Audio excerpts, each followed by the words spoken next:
What's up, friends? Today we're sketching and painting a red panda. It's going to be a lot of fun. Grab your supplies, let's get into it. So let's talk supplies. This is all you need. Some watercolor paper, watercolor paints, paper towel, water, a couple of brushes in a larger and a smaller size, ideally, and a pencil. Oh, and for the whiskers at the end, I'll be using bleed-proof white. This is an opaque white paint, but you could also use white colored pencils, white charcoal, white acrylic, white gouache, any number of white opaque paints are an option for the whiskers at the end. My paper is an Arch watercolor journal, size 6 by 10 inches. It's 100% cotton, and I've used Blick artist tape to block off a square so I have pretty borders. And right here you can see these are the colors we'll be using today. Hansa Yellow Light, Burnt Sienna, and Indigo. These are all Daniel Smith colors. And you might be wondering, how are we going to get a bunch of colors from just those three? We'll be using our mixing skills today, so it's going to be a lot of fun. My reference image is by Joshua Cotton, free on Unsplash. I'll leave a link in the description so you can download that for yourself. We're going to start with the sketch. I'm going to scoot my paints aside so I don't drag my hands through that. And I'm going to start with the tree.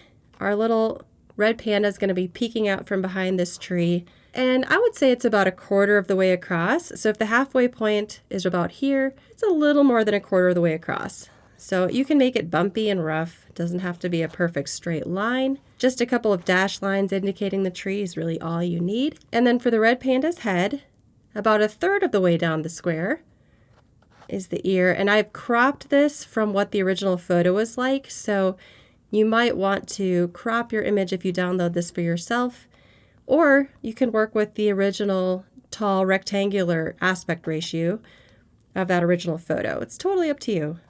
So just kind of blocking in the overall shape of the head right there. There's going to be a lot of fuzzy fur texture along this bottom edge of the head for sure. And along the ear here, I kind of want to lose this edge because it's backlit in the sun. So I don't want to press too hard with my pencil there. In fact, sketching is pretty minimal for this because so much of this fur texture we're going to need to do with our paint. Now for placement of the eyes, let's check how far from the inner ear the corner of the eye is going to be.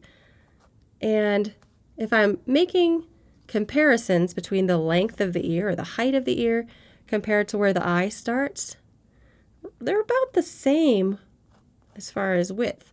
So we'll put the eye right about here. Let's test that out, see how that looks.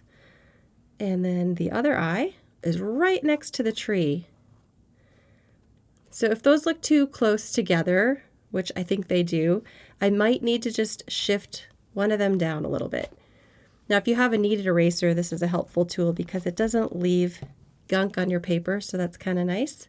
And the other thing I could do would be to adjust my tree. That would probably be easier than to move eyes around. I'm going to double check here and make sure my proportions are right. So the white fur of the muzzle is really close to the eye. Look at how narrow that little sliver is. And then the muzzle and the nose are also really close to the tree. There's just a little crack there in between. So make comparisons between your different shapes, between your pencil marks for the most accurate proportions. And yes, I'm going to shift my tree over just a little bit. First, we'll get the face in and then we can double check and make sure everything's in the right place. So when the face is at an angle like this, it can be kind of tricky. We tend to want to tilt our head and make adjustments. So another thing you can do to try to get accurate proportions is to turn it upside down. And you can turn your reference photo upside down as well. So when you flip something upside down, it actually helps you see proportions a little bit better because you're not trying to straighten it out in your head and you're seeing shapes more objectively.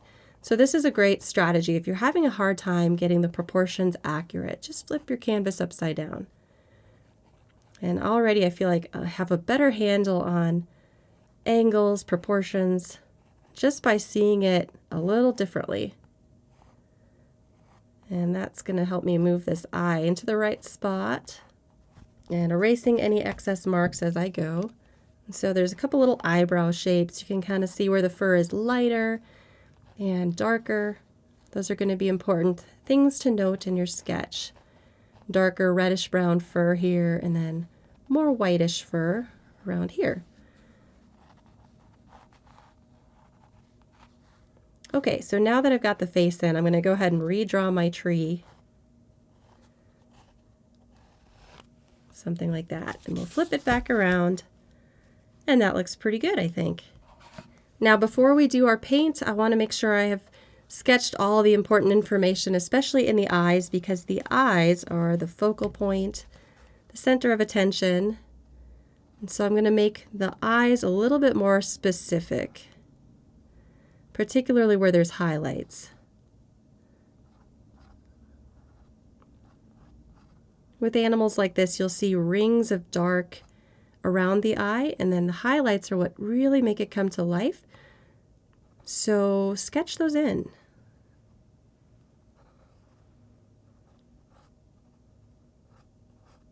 It's going to look a little strange because the color and the values are all wrong right now, but we'll adjust that as we go. No worries. Redrawing my tree line here. There we go. He's so cute already. And then for the nose, I just want to make sure my lines are not super messy. Want to be confident about the shape. So I'm just redrawing, also including the nostril. Very similar to a dog nose, honestly. And the whiskers we will do with our white paint, so don't worry about sketching those. Okay, so take note of any spots where you might have some shifts in color in the fur. But other than that, yeah, we're ready to start painting. Quick intermission. If you're loving this tutorial and you really like my teaching style, you're going to be obsessed with Watercolor Mastery, my online school. Inside the membership, you'll get access to our daily challenges, super fun, bite-sized tutorials just like this one that drop every weekday for a whole year. That's right, a new painting prompt every single weekday so you never run out of inspiration. You always know what to paint and you stay in the flow, brush in hand. And that's just the beginning. We've got a 30-day beginner course to get you started with confidence, deep dive workshops on fur, skin, and color mixing, and over 200 fully narrated real-time tutorials covering all kinds of subjects. Oh, and if you know someone who's itching to dive into watercolor, we've got gift memberships too. The link's in the description if you want to check it out. Now let's dive back in and keep painting. I'm going to start with the background, and the reason I'm going to do that is because I want to get a soft edge where the color in the background meets the fur, and I want to leave some light all along there so it looks like the sun is shining behind his head. So I'm going to begin with clean water, and it doesn't have to be exactly like the reference photo, but take your clean water, extending it a little bit into the red panda's head, into those ears for the softest edges. We have to use our wet and wet technique. And I'm going to be going for a glossy surface here, glossy damp. That's the best wetness level of your paper to do what we're going to do next. Now I need my paint to be fairly creamy or milky, not too watery, otherwise it'll just kind of explode everywhere. And I'm just going to drop in some yellows. We're going to start with our lightest values. I'm going to rinse that really quick and then reach for my indigo. Now I'm going to mix it on my palette so it's not quite so dark. And when we touch that to the yellow, we get sort of an earthy green, which is quite nice.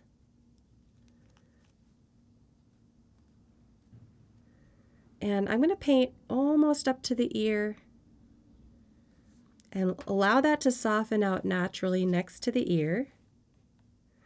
My goal is to make the ear feel like it's standing out a little bit. Now if it starts to bleed too much, grab your other brush and just swipe that away really quick.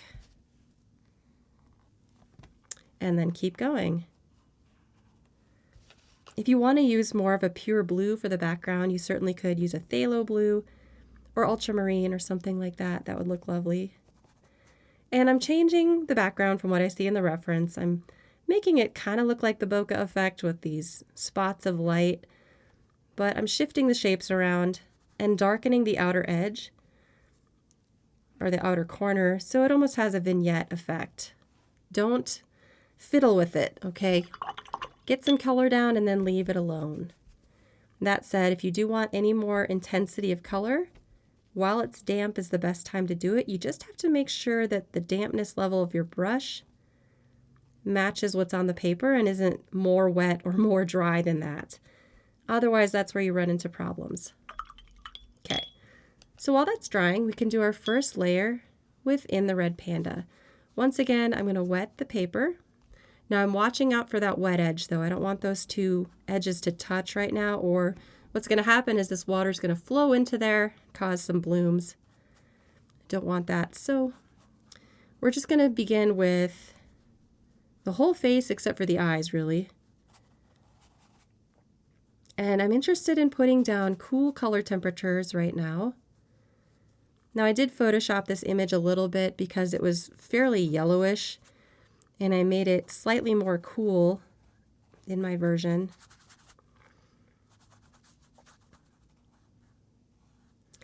Okay, so with this nice and wet and ready to go, once again I'm going to take my indigo. I'm going to drop that into the face, across the nose, just kind of avoiding the really bright bits of fur, and anywhere that's going to be a much more reddish color. It's okay if it overlaps into your tree a bit. In fact, why not? We can just do a quick wash over the tree. And then the inner ear, definitely see some cool darks in there, so indigo is perfect for that.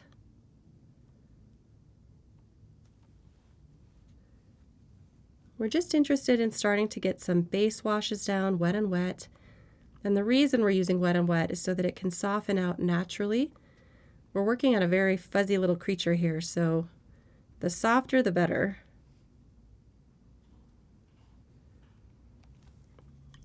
Yeah. Okay, I'm going to rinse that out and go for burnt sienna now. We haven't used this color just yet. This is quite thick paint. And I'm going to drop that in quickly to the center of the head, moving my brush in the general direction that I see the fur growing, feathering the tip of my brush as it's beginning to touch this area that's white on the muzzle. Don't want it to be a hard transition at all.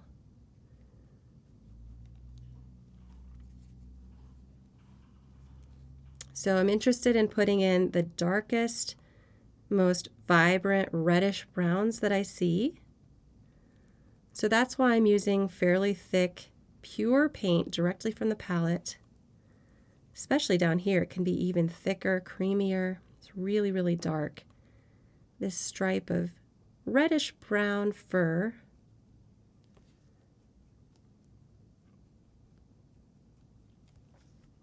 Don't worry about the darkest darks yet.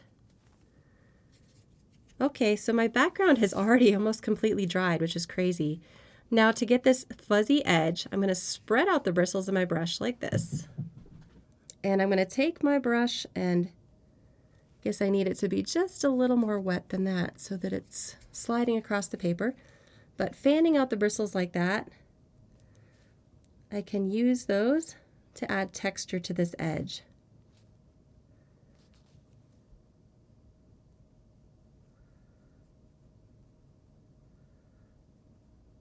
So feathering your brush out in a way almost like sunbeams moving out. And there we've got a nice soft edge on our red panda.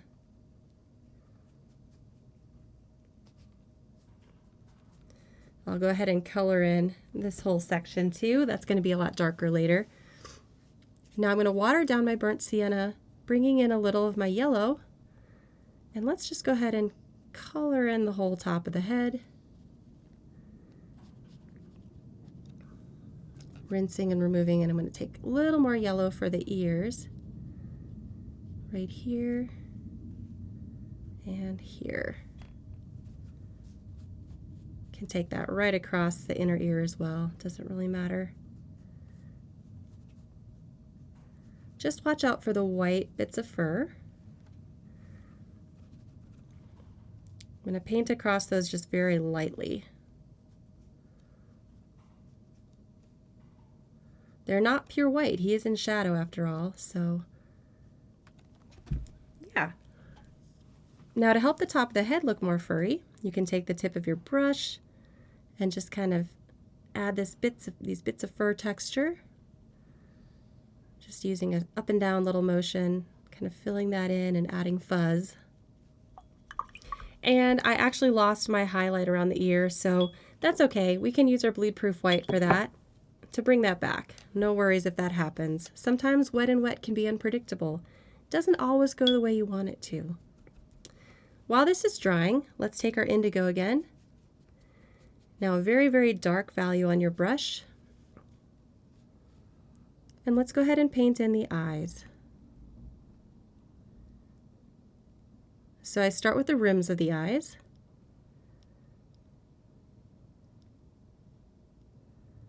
Leaving a teeny bit of a highlight along the bottom.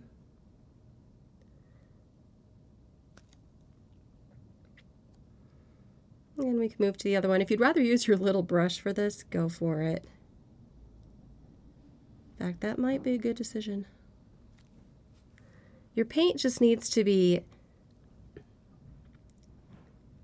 workable, so it needs to be thick because you want it to be as dark as possible, but a little bit of water will help it smoothly work across your paper. Okay, now there's some dark areas inside of the eye. Mostly filling it in dark, but be careful not to fill it all in. I'm going to rinse that for a second and then take a lighter value of the indigo to color in some of the highlights. And then switching to burnt sienna, fill in the rest of the eye with a thick, creamy burnt sienna. So he kind of looks like he has brown eyes, I guess.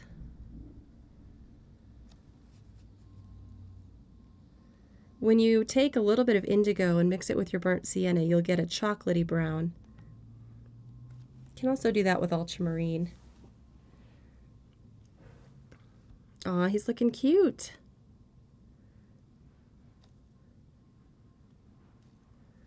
Okay, so everything is drying really fast. I live in a very dry climate. Definitely makes timing tricky, but just do your best. And honestly, the faster you work, the more spontaneous and fun and painterly your artwork will look. That's kind of just the nature of watercolor. So have fun embracing that. Don't fight it.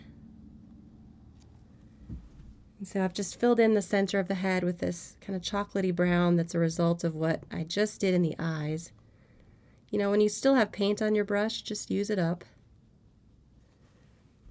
Okay, let's rinse that out. Gonna come back to the muzzle again. And it really dried a lot lighter, didn't it? So let's take our indigo in a slightly more medium value. And we'll go over the nose again. This color now is going to represent the brightest highlight on the nose. I know it looks dark right now, but remember, it will dry lighter.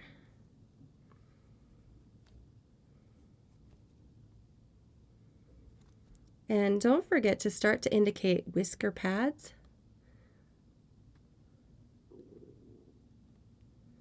Those are these lines that come out and away from the nose, like that. Then I'm going to take some indigo and burnt sienna to mix up a more warm dark.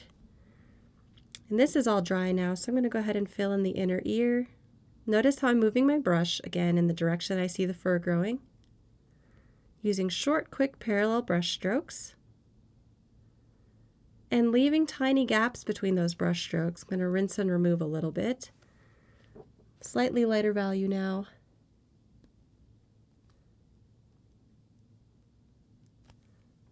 Something like that. Now you could, spend hours working on all the fur texture, but let's try to keep it kind of loose.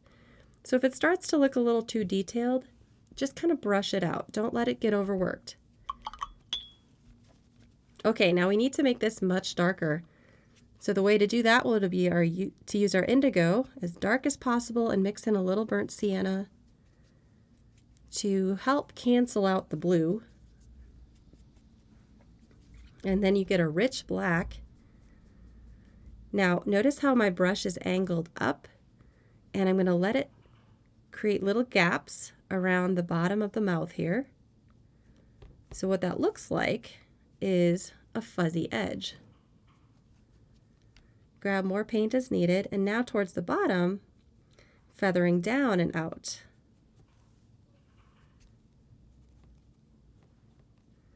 So we're creating all of this fur texture with just a round brush. It's really pretty amazing what you can achieve with just this one brush.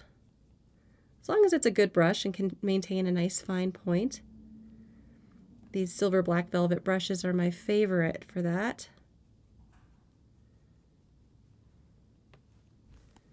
Yeah, so notice how I painted around the white fur here. And as soon as we put in that very dark, our lights look too light. It's all relative, isn't it? So I'm going to take some burnt sienna now and help blend those colors a little better. Essentially darkening the white fur so the transition looks more natural.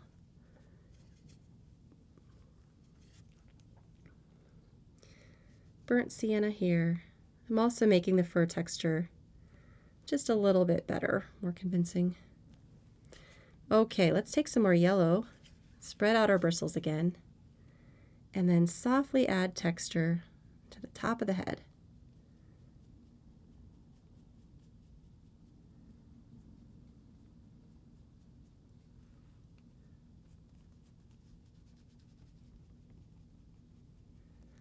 It's a quick study, so we could spend a lot more time on this, but we're not going to for now. Okay, with that black that we mixed up, if this is dry enough, we can go ahead and finish the nose. So we're painting in the darkest shadows on the nose. Leave little highlights under the nostrils if you can. Negative painting around those. And again, using your brush to create texture and interest and to darken the mouth. I'm just going to take a light brown, again a mix of burnt sienna and indigo, and just color in that bottom of the mouth a little more.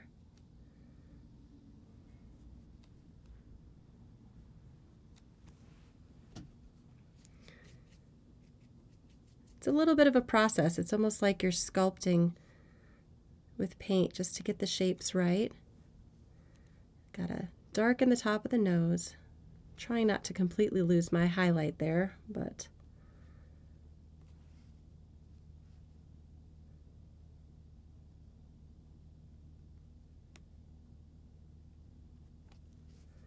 so I still have some indigo in my brush, and now I can paint in some little whiskers coming out from the eyes.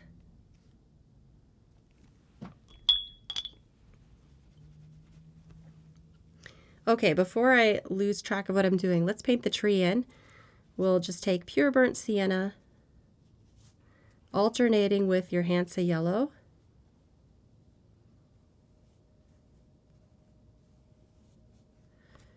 And if your paint here is still a little wet, that's okay. So this can be fairly loosely painted. Now we'll take our indigo, and while that's wet, drop in the dark cracks of the bark. So quick, loose brush strokes, down strokes.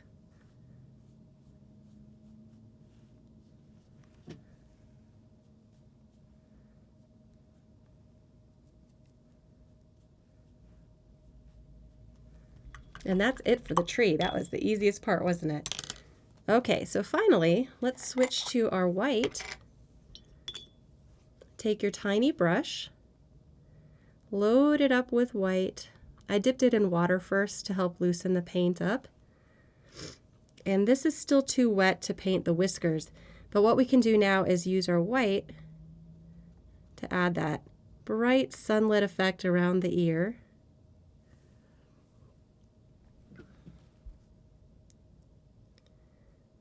So again, just short, quick brush strokes, parallel brush strokes to make it look like backlit white fur.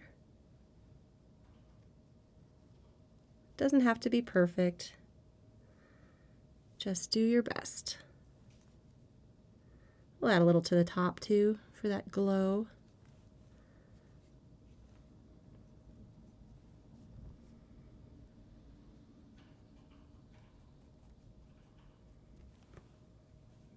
Yeah. So now we can actually see the ear again. That's better. All right, so this is the stage of the painting where you can just touch up anything that needs, you know, touch-ups here and there. So let's take a look. I think the nose still needs to go a little darker. So I'll take some pure indigo and just blob that in where it needs more intensity and value. Right there.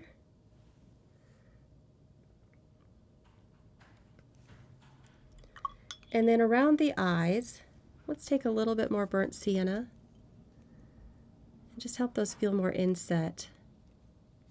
Kind of bugging out right now, so adding a dark shape just around those dark rims of the eyes just helps them feel more natural. And then we're going to darken up the marking here one more time. Pure burnt sienna.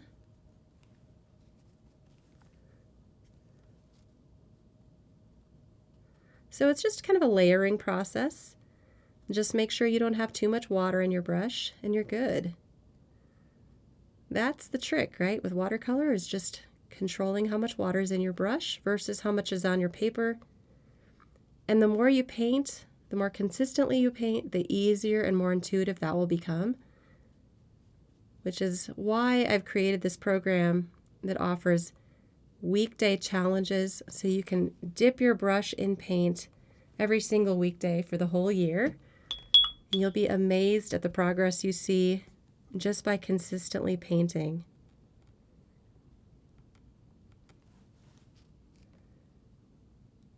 It took me about 1.5 years to film all of those, and I was amazed at how much I felt like I improved too just by creating these for you all. So there we go. Let's just wait for this to dry and then we can add the whiskers. Okay, last step. And then once again, take your bleed-proof white or whatever white you choose to use for your whiskers. Load up a generous amount of paint on your brush. And to create the best whiskers, you have to use a very delicate touch. Okay, so I'm going to start at the muzzle and just feather my brush out in a curved motion. If you can achieve it all in one brush stroke, that's the best, but if not, you can always go over it again. That one got a little thick, but it takes a steady hand. Just do your best. If you can rest your hand on the paper, even better. And just a few. You can have them crisscrossing each other like that. There we go. Cute. All right, let's remove our tape and see how we did. There's our finished red panda. Thanks for joining me today. I hope you enjoyed this tutorial. Be sure to check out Watercolor Mastery for more 20-minute tutorials like this one. I'll see you over there.